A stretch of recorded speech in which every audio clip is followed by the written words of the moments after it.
People, deluded, I'm back again. Arsenal versus Manchester City. Better yet, Manchester City versus Arsenal. Saturday, 5:30. You know, the international break has been and gone. We got the 3 points against Sheffield United. You know, we come into this game with 3 wins from 4. Only defeat against the champions. You know, it's another big test. It's a big test. You know, the games are coming thick and fast now. I think we got Man United next week. You know, yeah, there's question marks over Ole Gunnar Solskjaer and all of those players, but it's a big game. Form goes out of the window.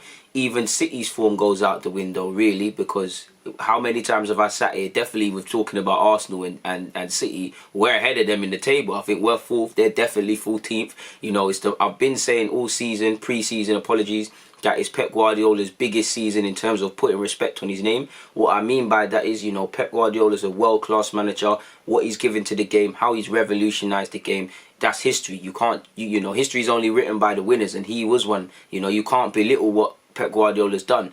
That being said, although I don't agree with it, when man say he's a checkbook manager, he can't do this without Messi, blah, blah, blah, I can't lie, I can't really defend it, because I think he had a great time at Bayern Munich, but he was brought there to bring the Champions League. He might have revolutionised it and done great things. He didn't do that. You know, he's taken City up to a next level, but Europe's not there. And also domestically, you know, out of all the teams he's managed and all the title races he's been in, he was blown out the water by Liverpool. And as great as Liverpool were, you know, Liverpool did what they needed to do, not taking it away, but City dropped themselves in it and shot themselves in the foot by dropping numerous points. And the same frailties defensively still appear. You know, for me, the Leeds game, was it Leeds or was it Leicester? One of them, I think it was Leicester. I haven't seen so many individual errors collectively by City. So there's question marks over the players, question marks over the management. Obviously against Leeds, they didn't have much joy. So we're coming into this with a team that's a bit iffy. That being said, we all know historically when your team's going through a bit away, you know, Arsenal seem to be the team to let you kick up in form. Obviously, we've been down this numerous times now. Arteta's played against Pep twice. We know it's his former club. We know we could say master against apprentice and whatnot. We know we had victory in the FA Cup, apologies, and there's several tactical reasons we could take. But what I want to see is bravery. Obviously, City are a better team technically than us. Definitely because of how long Pep's had tactically, they're a better team. You know, we have to respect them. We have to sit off. But that being said, when we do have possession, I want us to have half a chance. I want us to be brave. You know, be brave. Ask questions. Don't sit there and respect them just because they've got top class, world class players and their manager and whatnot. You know, I think you look at the Leeds and Leicester games.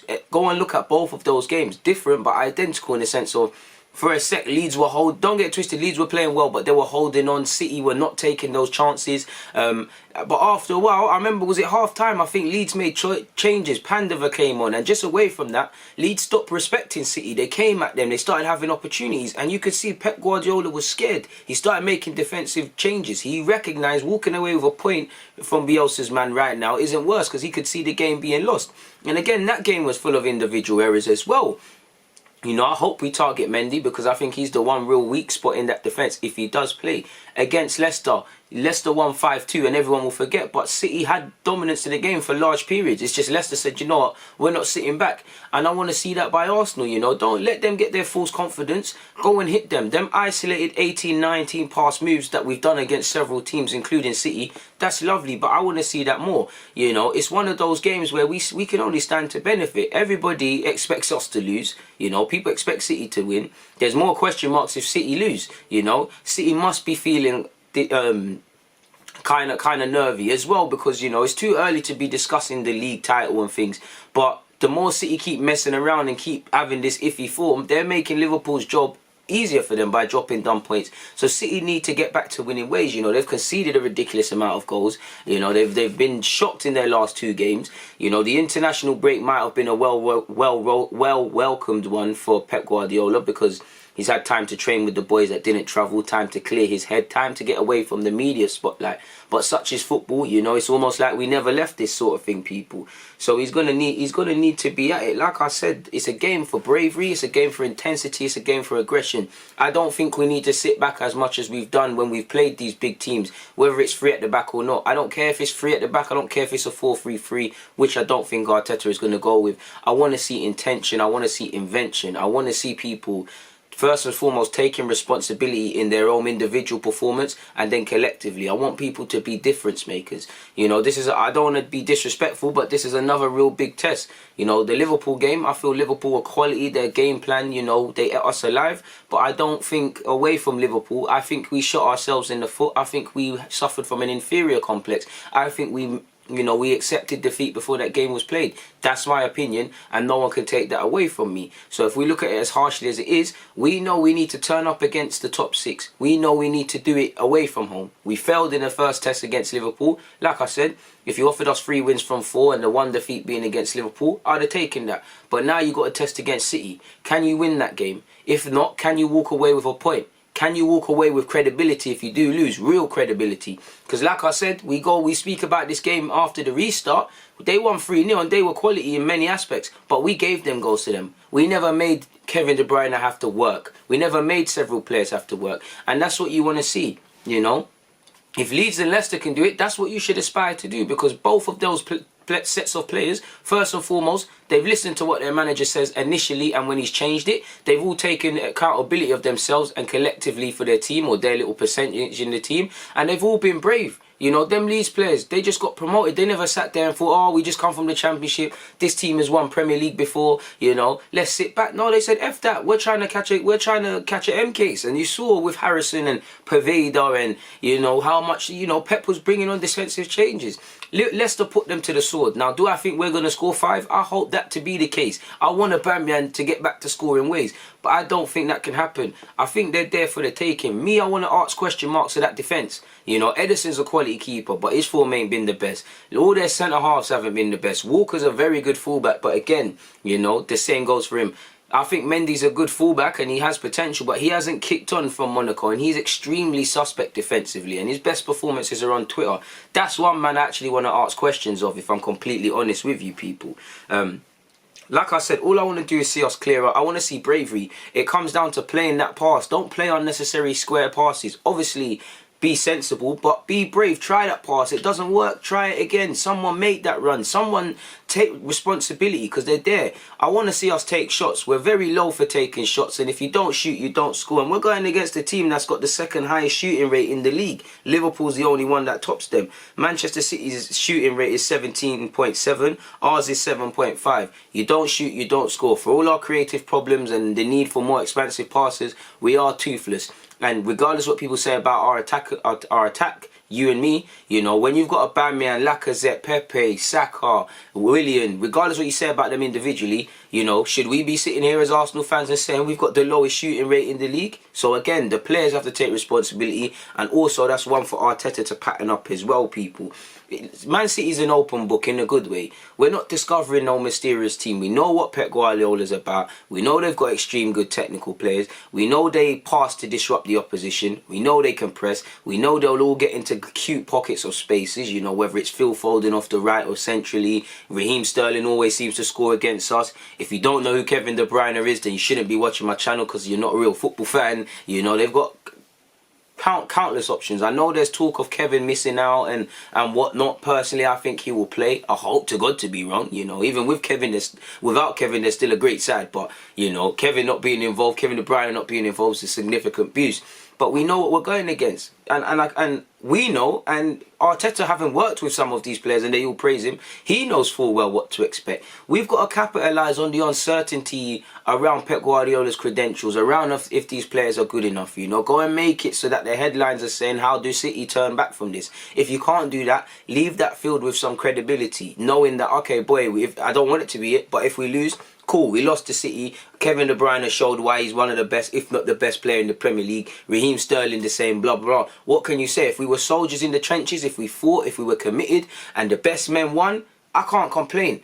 But like with that 3-0 defeat, you know, we're shooting ourselves in the foot. And these games, for as much as it's about tactically and all of these technically, mentally you've got to be at it. You can't go into it with an inferior complex, respecting them too much. You know, you've got a belief for 90 minutes that you're better than them. As stupid as it sounds, Xhaka's got to believe he's better than every Man City midfielder. That's what you've got to do, people.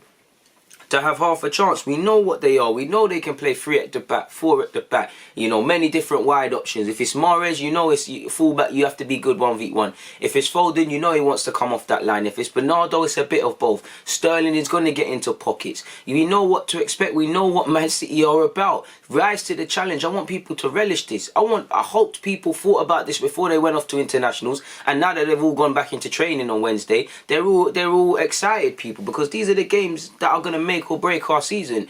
Obviously, how we play against big teams, how we play in big games away, seeing out games where we've got the lead, you know, clean sheets, the lack of draws, there's many things, but consistency is the one thing. So it's time to show that, really. It's really time to show that. Take advantage, man. Take advantage. You ask these players question marks, I promise you our City might crumble, you know. Don't respect them. I'm just trying to find, because you know how Google have some Arsenal Man City stats, people. I might as well, before we get into what I would go with in the lineup, we might as well speak about that. In relation to the stats, Man City are unbeaten in 9 Premier League meetings with us, drawing 2 and winning 7. Since obviously losing in 2015, 5 years ago, they've scored at least twice in 9 of these games. Is that not embarrassing, especially for you defenders? Are you not embarrassed in a healthy way? Don't let that be the same case. As you lot know, Arsenal have lost their last six Premier League meetings with Man City, shipping 3 goals in 5 of those 6 games.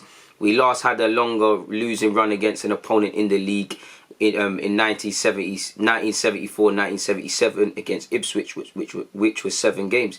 Again, that's poor. Do you want to be part of that? You know, do you want to keep being beaten up? Because these City players, I don't think Pep would allow them, and their mentality won't allow them. But they know that they don't have to be at their best to beat us, because it's all mental. This game will be won or lost in a tunnel, in my opinion. It's them games there. Tactics, all them things are relevant, but it's about the fine margins. Arsenal have won just 1 of their last 9 away games against Man City. We last won in January 2015, winning 2-0. This is the 3rd of their 4th Premier League games this season that Manchester City are starting the day in the bottom half of the table. Man City have won just 4 points from 3 league games this season, their lowest at this stage since 2010-11. Meanwhile, only twice in their league history have the Citizens lost both of their opening 2 games in a home season.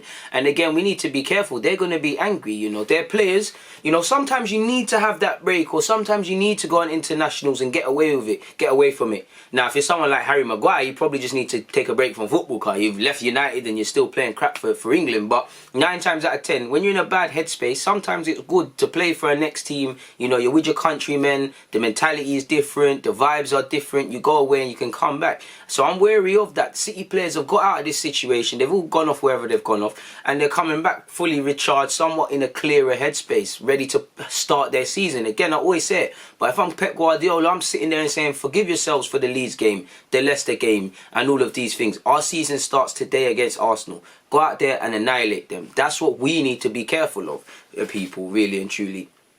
And looking at Man City, you know, they're 14th. That probably makes Pep Guardiola sick. That probably makes the players sick. These are guys that are used to challenging for the league if they're not winning it. And I'm sure they want to put respect back on their name this season, people. And they're there, man. You know, they've kept 1 clean sheet this season, if I remember. None of them are in the league.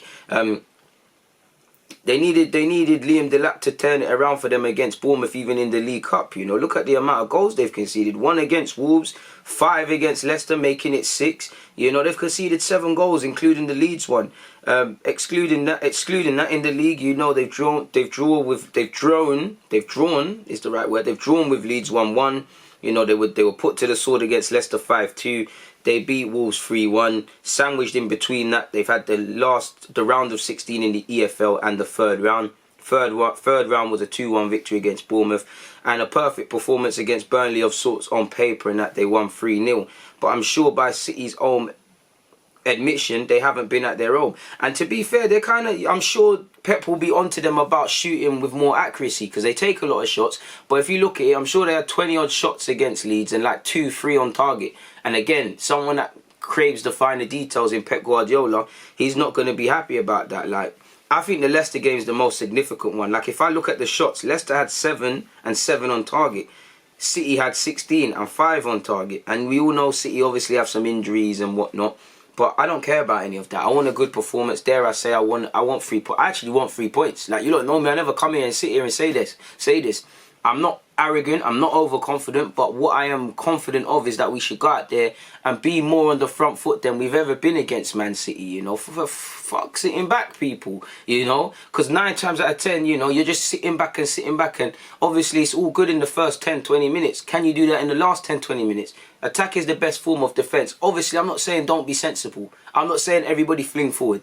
That's stupid. So most of you that understand football understand where I'm going. But in relation to the lineup, I don't think much is going to change. And is it necessarily the game to try and go 4-3-3? I think yes. I also think no. So I'm going to go with a 3-4-3 and Leno in goal. You know, Leno picks himself in goal. We don't know if Tierney is going to play, but I'm assuming Tierney's going to play because Arteta seems quite hopeful. If Tierney doesn't play, then there would obviously be some changes. But for me, my back three would be David Luiz in the middle, Gabriel on the left, and probably Rob Holding on the right. I'd go Tierney at left back. You know, I was tempted to play Tierney at left wing, at left centre half, and I think Arteta is tempted to do that as well. But I like Tierney in his best position. I like what he gives us, you know. I like Maitland-Niles, but on the left-hand side, he can't do his best strength. Saka obviously can play more as a natural wing-back going forward as well. But I think Tierney, if fit, he should play there. That's his natural role. He's got the best balance of both. Do you get it? Saka gives us a bit more going forward. Maitland-Niles, in comparison to Saka, locks it down defensively, sort of thing. And we know the right-hand side, whether that's Mahrez, whether that's the narrow sort of Phil Foden, is going to be one of importance. We know their fullbacks like to go forward. So I think Tierney, right hand side, I would go Maitland-Niles personally, but I think it's going to be Bellerin, so we go with Bellerin. It's going to be Bellerin, but I'm going to say Maitland, in fact, because I would go with Maitland-Niles. Centre half, I think it will be Ceballos and Xhaka, but for me personally, I would go Partey and Ceballos. Front three, it's always a difficult one. I could understand him starting William for what William will give us defensively, but I think William's had some opportunities this season and he's not grabbed it, and that's what I want from our fullback, our wingers. Sorry, you know, you get opportunities. If you don't take them, there's next man, and I think it's Pepe's time now. You know, so I'm going with Pepe. I'm going with Lacazette through the middle because he gives us something different, and I'd go with I'll go with Aubameyang on the left. Sorry, people. So that would be my lineup. If Tierney isn't involved, then my back three would probably be David Luiz, Gabriel, and still Rob Holding, and you play Maitland-Niles. I'm tempted to play Tierney at centre half and bring Maitland-Niles in. I am tempted to start Saka ahead of Pepe in that role as well. So I'm interested to see what the lineup's going to be. But either way, I just want bravery, man. We don't shoot enough as a team. I want this game to be the game we've had the most shots. I want a confident performance from us. I want us to look these 11 City players in the eyes and say, yeah, all right, cool. If you're going to take 3 points, you have to take it over our dead bodies. Don't be resigned to defeat. Don't have lapses in concentration. Ultimately, Arsenal, don't cheat yourselves, because that's been the case. You know, that was the case against Liverpool. For as great as they were, we cheated ourselves out of that result by not doing the basics correctly. Hopefully that's not the case, and whatever, people. But on that note, I've got nothing more to add, and that was my Manchester City versus Arsenal preview. Please don't forget to hit the like button. Make sure you comment your own opinions. You know, I'd love to see you lot score predictions. You know, make sure you're subscribed to Deluded as well. I'll be back soon, but for now, DG.